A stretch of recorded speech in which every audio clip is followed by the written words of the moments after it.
लीजिए सुनिए विश्वंभरनाथ शर्मा कौशिक की लिखी कहानी प्रभाव, मेरी यानी समीर गोस्वामी की आवाज में। तुम इसे क्या समझते हो? ये बड़ी मालदार है। हैं? मालदार है? अजी बस रहने भी दो। मालदारी तो इसकी सूरत से ही टपकती है। सूरत पर मत जाओ। किसी की असली हालत का पता उसकी सूरत से नहीं लग सकता। प्रातःकाल के 9 बज चुके थे। तरकारी मंडी के निकट ही एक मंदिर के चबूतरे पर 3 आदमी बैठे हुए थे। एक अधेड़ आदमी चबूतरे के पास इस प्रकार खड़ा था मानो रास्ता चलते चलते उन तीनों का वार्तालाप सुनने के लिए ठिठक गया हो। सामने ही एक बुढ़िया, जिसकी वयस 50 वर्ष के ऊपर होगी, मैले कुचैले कपड़े पहने धीरे धीरे जा रही थी। उसके हाथ में कपड़े की एक छोटी पोटली थी। उस बुढ़िया की ओर संकेत करके चबूतरे पर बैठे हुए व्यक्तियों में से एक बोला, इसके पास कुछ नहीं तो 40-50 हजार रुपये नकद होंगे। तुमने भी उस्ताद गप की नाक काट ली। दूसरा व्यक्ति बोला, हाँ, तुम्हें तो सब गप ही मालूम पड़ता है। यदि ऐसी बात है तो तुम इसकी गोद में क्यों नहीं बैठ जाते? मैं तो तैयार हूं, परंतु वो बिठावे तब ना। यदि तुम प्रयत्न करके बिठला दो तो आधा रुपया तुम्हारा हुआ। इस पर अन्य दोनों ने अट्टहास किया। चबूतरे के नीचे खड़ा हुआ व्यक्ति धीरे धीरे वहां से चला। कुछ दूर निकल जाने पर उसने अपनी चाल तेज की और शीघ्र ही बुढ़िया से आगे निकल गया। सहसा वो तंबोली की दुकान पर रुक गया और तंबोली से 2 पान बनाना कहकर बुढ़िया की ओर ताकने लगा। जितनी देर में तंबोली ने पान लगाए उतनी देर में बुढ़िया तंबोली की दुकान के सामने आ गई। तंबोली ने बुढ़िया से पूछा, काहे बुढ़िया दाई, का ले आई? इतना सुनते ही बुढ़िया खड़ी हो गई और बोली, यही साग तरकारी ले आई बेटा। कुंजड़िन राण से सवेरे हाय हाय हो गई। 4 पैसे सेर के तो दाम लिए और सड़े आलू तोलने लगी। जरा आंख चूक जाए तो ये लोग मट्टी दे दे, मट्टी। ऐसी खराब जात है तो वैसी ही बरक्कत भी है, भगवान सब देखता है। ये कहकर बुढ़िया बड़बड़ाती हुई चल दी। तंबोली उस व्यक्ति की ओर पान बढ़ाकर बोला, मंडी भर की सस्ती तरकारी ढूंढ कर लाती है। 6 पैसे सेर आलू बिक रहा है, ये 4 पैसे में लाई है। अब आप ख्याल कीजिए, सड़े ना होंगे तो और कैसे होंगे? वो व्यक्ति पान मुंह में रखकर बोला, और सुनते हैं मालदार है, जितनी गरीब दिखाई पड़ती है उतनी नहीं है। तंबोली बोला, हाँ, सुनते तो ऐसा ही है, भगवान जाने कहाँ तक ठीक है। तमाकू लीजिएगा? उस व्यक्ति ने तंबोली से तमाकू लेकर मुंह में रखी। तत्पश्चात 1 पैसा फेंक कर आगे की ओर पैर बढ़ाया। बुढ़िया आगे आगे जा रही थी। उसके पीछे पीछे वो व्यक्ति चल रहा था। सहसा बुढ़िया सड़क पर से एक गली में मुड़ी। गली के अंदर 4-5 लड़के खेल रहे थे। बुढ़िया को देखते ही एक बोला, नानी करेला लाई?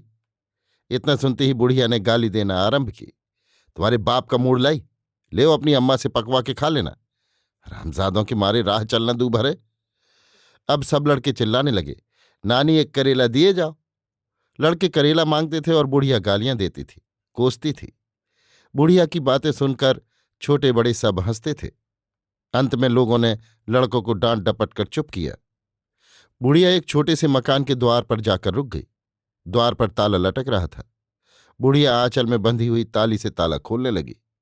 बगल के मकान के द्वार पर एक व्यक्ति बैठा नारियल पी रहा था। वो बोला, काहे अम्मा, क्या ले आई? आलू लाई बेटा, और कोई साग आता ही नहीं।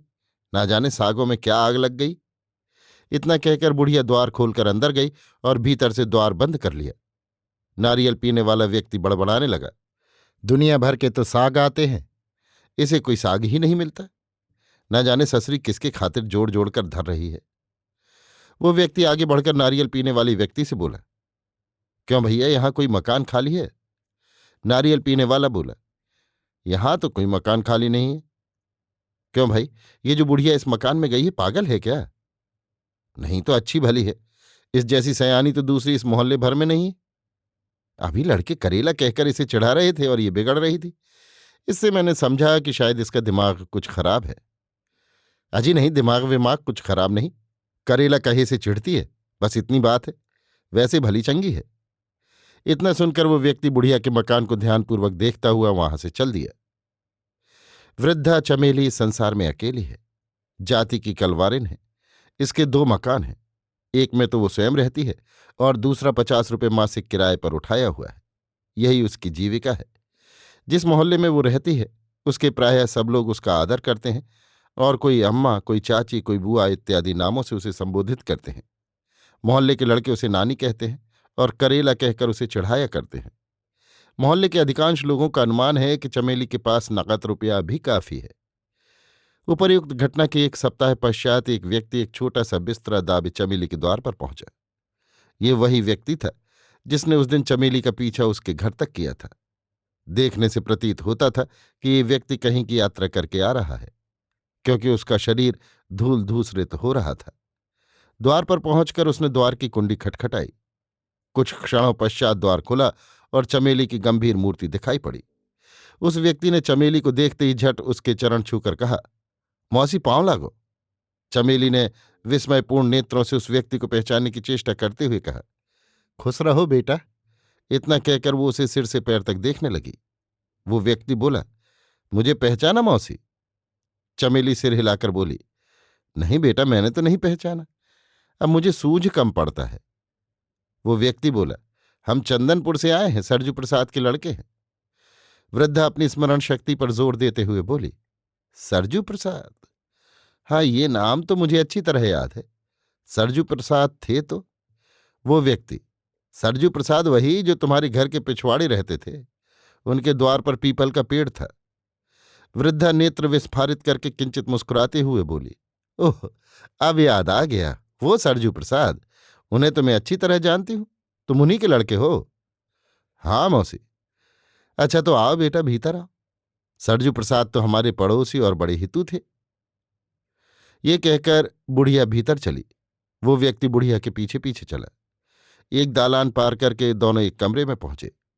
कमरे में एक ओर एक चारपाई पड़ी थी। उसी के सिरहाने एक बड़ा संदूक रखा था।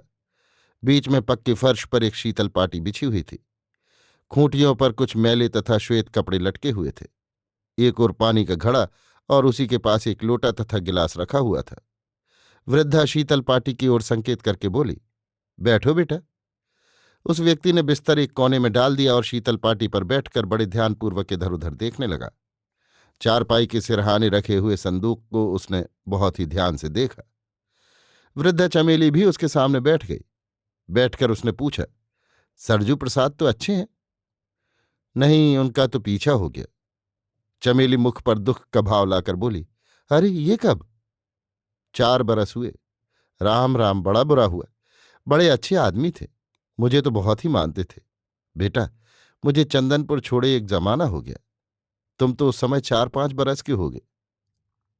मुझे इतना तो याद है कि मैंने तुम्हें वहां देखा था, और कुछ याद नहीं। हाँ, एक बार जब मेरे बाप मरे थे तब 2 दिन के लिए गई थी। तब से फिर नहीं गई। चाकर करती भी क्या? बाप के घर में कोई भी नहीं रहा, यहां भी कोई नहीं रहा। सबको खा बैठी। भगवान मुझे न जाने क्यों भूल गए। मैं भी मर जाती तो पाप कटता। इतना कहते हुए चमेली ने नेत्रकोण पर आए हुए आंसू की बूंद को धोती के पल्ले से पोंछ लिया। भगवान की मर्जी है मौसी, और क्या कहा जाए। भगवान तुम्हें बनाए रखें। तुम्हारे बैठे रहने से हम लोगों को बड़ा सहारा है। हाँ बेटा, जब तक जिंदगी है तब तक तो दुख भोगना ही पड़ेगा। तुम्हारी माँ तो अच्छी है? हाँ अच्छी है, वो भी तुम्हारी तरह बुढ़ाई गई। हाँ, मेरे साथ की तो है ही, और बड़ी नेक है। मेरा उसका बहुत साथ रहा। तुम यहां कैसे आए बेटा? क्या बताऊं मौसी, देहात में तो अब गुजर चलता नहीं। खेती पाती में तो कुछ तत्व नहीं रहा। वहां और कोई जीविका है नहीं। इसलिए यही विचार किया कि शहर में चलकर नौकरी चाकरी करें। पहले तो आने की हिम्मत नहीं पड़ती थी। यहां न किसी से जान न पहचान। पर जब अम्मा ने बताया कि चमेली मौसी वहां है, तब आने का साहस हुआ। बड़ी मुश्किल से तो तुम्हारे घर का पता मिला। चलो अच्छे आ गए बेटा। मैं भी अकेली ऊबती थी, पर करती क्या। जब तक कोई अपने भरोसे का आदमी न हो तब तक घर में रखते भी तो नहीं बनता। हाँ, सो तो है ही। जमाना बड़ा खराब है मौसी। बहुत समझ बूझ कर किसी पर एतबार करना चाहिए। ये कहते हुए उस व्यक्ति ने बड़े संदूक पर दृष्टि डाली। ठीक बात है बेटा, और शहर के आदमियों से तो भगवान बचावे। ये डर तो मुझे भी था मौसी। देहात में सुनते थे कि शहर के आदमी बड़े चालाक होते हैं, देहातियों को ठग लेते हैं। इससे और भी आने की हिम्मत नहीं पड़ती थी। पर जब सुना कि तुम यहां हो तब ढांढस बंधा। चलो आ गए हो तो यहां आराम से रहो। भगवान चाहेगा तो कोई ना कोई नौकरी मिल ही जाएगी। तुम भी कोशिश करना, मैं भी पता लगाऊंगी। हाँ बेटा, तुम्हारा नाम क्या है?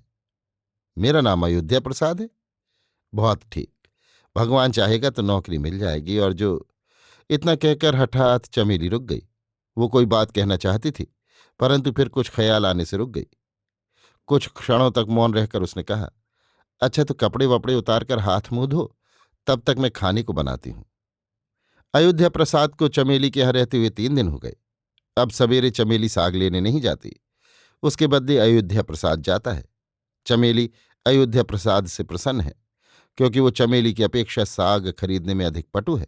सस्ता भी लाता है और अच्छा भी। चमेली उसे पकाकर खिलाती है और दोनों समय रामायण सुनाती है।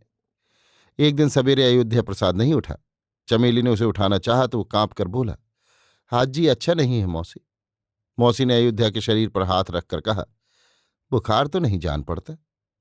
हाँ बुखार तो नहीं है, पर बदन में दर्द है, सिर फटा जा रहा है। आह, आह। चमेली ने कहा, अच्छा तो पड़े रहो, आज नहाना नहीं।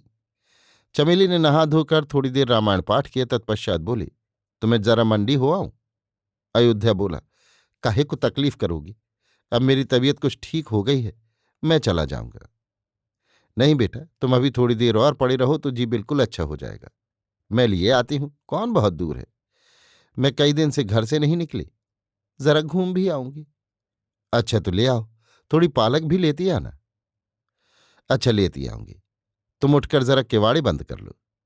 अयोध्या कांपता हुआ उठा और उसने चमेली के बाहर हो जाने पर किवाड़ी बंद कर लिए। किवाड़ बंद करते ही उसकी काया पलट हो गई। वो क्षण मात्र में भला चंगा हो गया। वो जल्दी से अपनी चारपाई के पास आया और अपने सिरहाने से उसने एक पुड़िया निकाली। पुड़िया को उसने खोला तो उसमें से मोम का डला निकला। मोम का डला लेकर वो बड़े संदूक के पास पहुंचा। पहले तो उसने संदूक में लगे हुए बड़े ताले को ध्यानपूर्वक देखा। इसके पश्चात मोम को दबाकर टिकिया बनाने लगा। सहसा उसकी दृष्टि संदूक के कुछ ऊपर बने हुए एक बड़े ताक पर गई। उस ताक पर रामायण रखी हुई थी और उस पर कुछ फूल पड़े हुए थे। अयोध्या प्रसाद रामायण देखकर स्तंभित सा हो गया। उसकी दृष्टि पुस्तक पर जम गई। मोम को ठीक करती हुई हाथ की उंगलियां रुक गई। कुछ क्षणों तक उसकी यही दशा रही। तत्पश्चात वो अपने ही आप बोला, इन ढकोसलों में क्या धरा है? तुम अपना काम करो जी। वो पुनः ताले पर झुका और उसने मोम की टिकिया ताले के ताली वाले छिद्र पर चिपका दी। कुछ देर तक वो उसे दबाता रहा।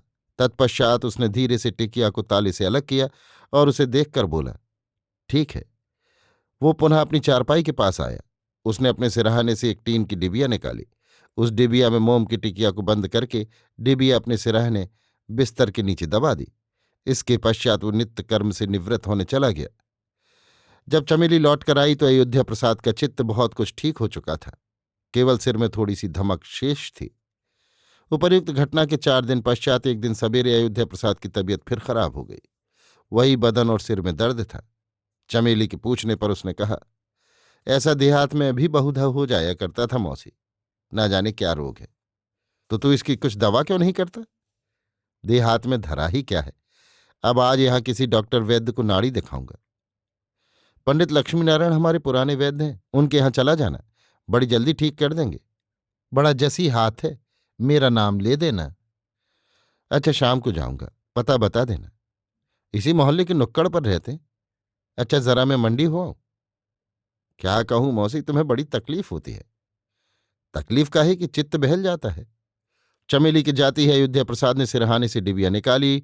उसे खोलकर उसने उसमें से एक ताली निकाली। ताली नई तथा चमकदार थी। ताली लेकर वो संदूक के पास पहुंचा। उसकी दृष्टि फिर रामायण पर पड़ी।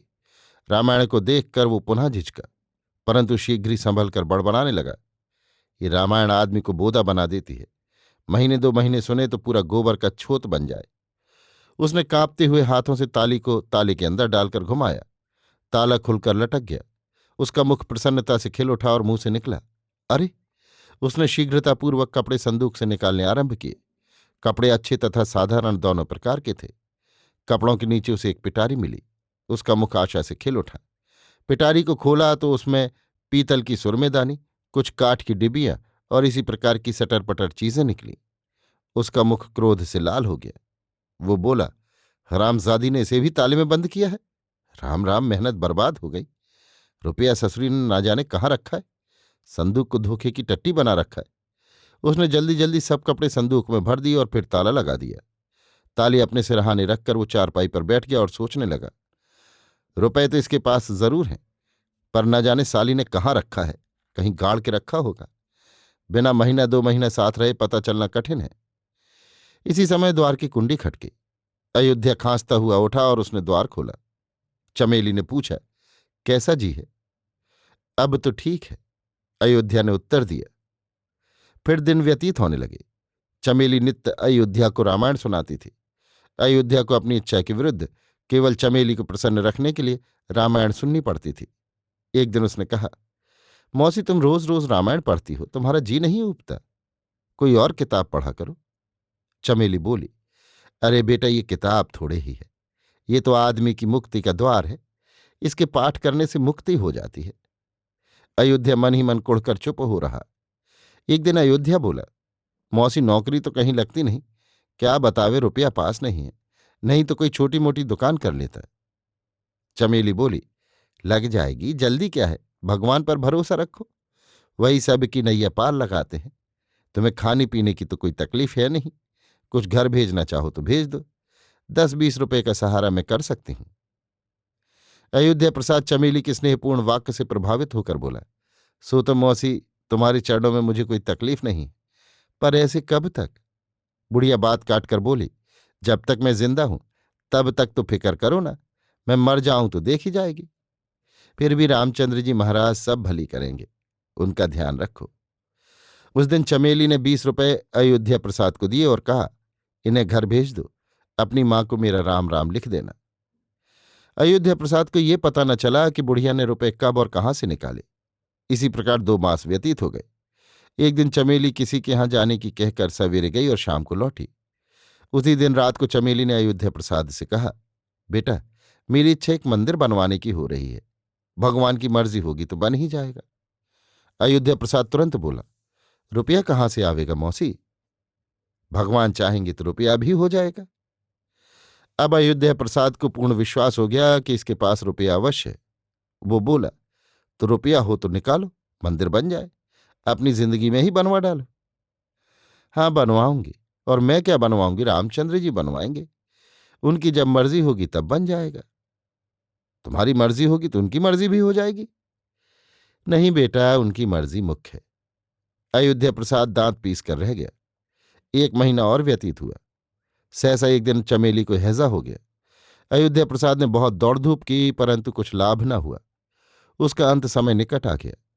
अयोध्या प्रसाद ने पूछा, मौसी तुम्हारा रुपया हो तो बता दो, मैं तुम्हारे नाम से मंदिर बनवा दूंगा। बुढ़िया आंखें बंद किए हुए लगती जेवहा से बोली, राम राम।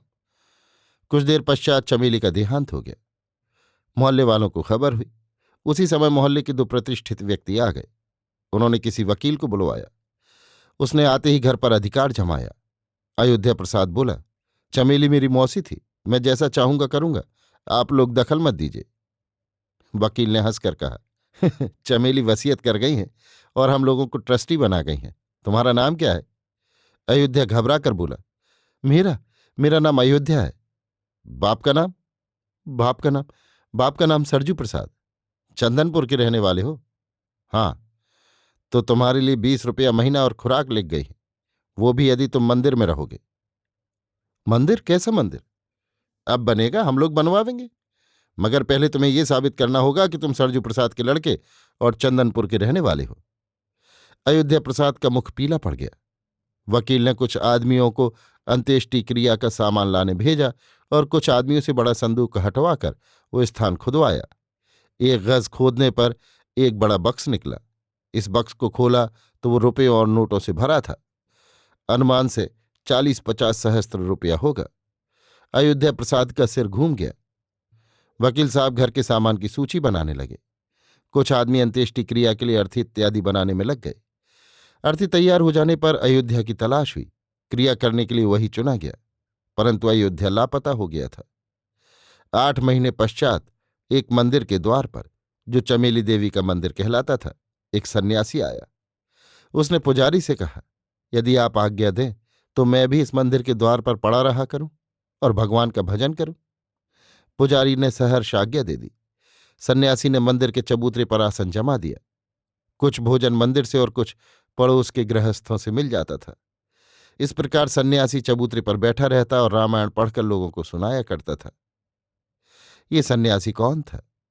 वही हमारा पूर्व परिचित अयोध्या प्रसाद।